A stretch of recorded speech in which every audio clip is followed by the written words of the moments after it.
Medal of Honor, the highest honor a grateful nation can award its military heroes for acts of courage, self-sacrifice, and dedication above and beyond the call of duty. The history of America's survival is written in the blood of its fighting people whose devotion knew no limits.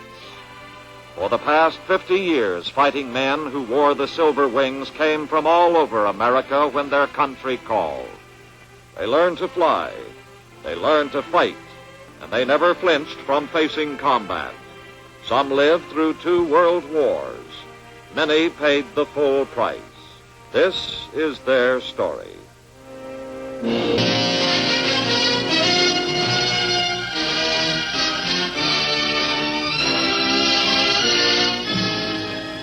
When Forrest Vosler enlisted in the Air Corps, he had to overcome a tall obstacle before being accepted for combat duty.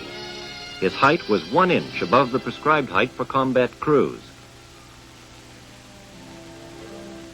When he finally persuaded a sympathetic medical officer at Scott Air Force Base to pass him, that decision proved fortunate for the men with whom Vosler later served as an aerial gunner on a B-17.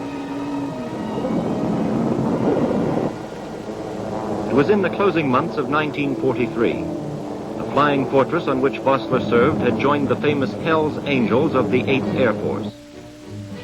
The air battle to control the skies over the continent was reaching a climax. The enemy was desperately fighting back to prevent the final destruction of his means to make war.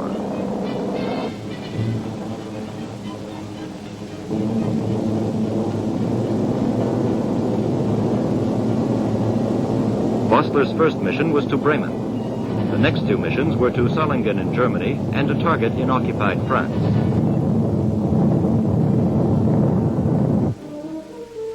On December 20, the Hell's Angels were asked to pay a return visit to Bremen. The enemy's reception was not hospitable.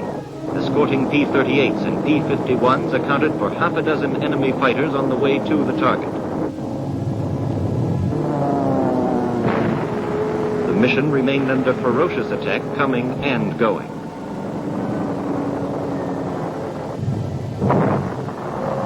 After bombing the target, Vosler's aircraft was severely damaged by anti-aircraft fire. Forced out of formation, it was taken under crossfire by enemy fighters. A 20-millimeter cannon shell exploded in the radio compartment, painfully wounding Sergeant Vosler in the legs and thighs. When the tail gunner was also wounded, Vosler tried to protect the vulnerable tail of the ship, keeping up a steady stream of deadly fire with grim determination. Shortly thereafter, another 20-millimeter shell exploded, wounding Vosler in the chest and face. Pieces of metal lodged in both eyes, impairing his vision to such extent that he could only distinguish blurred shapes. Displaying remarkable courage, he kept firing his guns and declined to take first aid treatment. When the radio equipment became inoperative, the pilot announced that he would have to ditch the plane.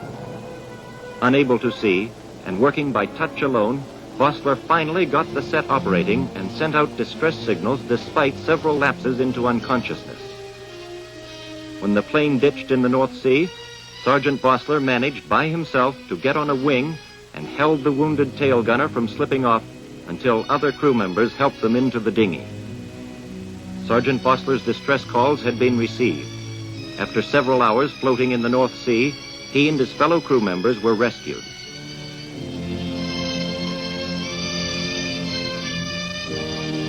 Sergeant Vosler spent the next 12 months in 5 different hospitals slowly recovering his sight. In September 1944, he was awarded the Medal of Honor. Its citation read in part, Sergeant Vosler's actions were an inspiration to all. The extraordinary courage, coolness, and skills he displayed in the face of great odds when handicapped by injuries were outstanding.